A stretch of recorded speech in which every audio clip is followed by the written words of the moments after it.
আজ রাত ৮টায় আইপিএলের ১৩তম ম্যাচে মুখোমুখি হচ্ছে দুই শক্তিশালী দল মুম্বাই ইন্ডিয়ান্স বনাম রাজস্থান রয়্যালস।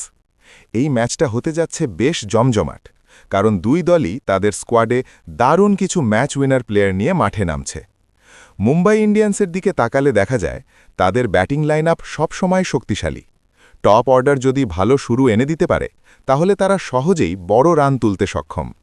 পাশাপাশি তাদের বোলিং ইউনিটও ব্যালেন্সড, যারা ম্যাচের গুরুত্বপূর্ণ সময়ে উইকেট নিতে পারে। অন্যদিকে রাজস্থান রয়্যালসও কিন্তু কোনো অংশে কম না।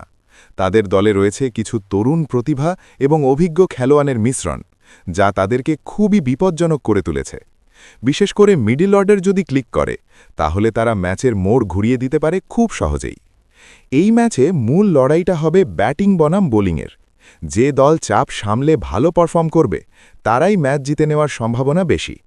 পিচ কন্ডিশন যদি ব্যাটিং সহায়ক হয় তাহলে আমরা হাই স্কোরিং ম্যাচ দেখতে পারি, আর যদি বোলারদের সহায়তা করে তাহলে ম্যাচটা হতে পারে লো স্কোরিং কিন্তু রোমাঞ্চকর।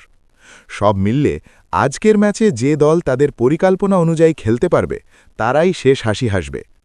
এখন দেখার বিষয় কে জিতে নেয় আজকের এই হাই ভোল্টেজ ম্যাচ। ভিডিওটি ভালো লাগলে অবশ্যই পেজটি ফলো করুন এবং ভিডিওটি শেয়ার করুন।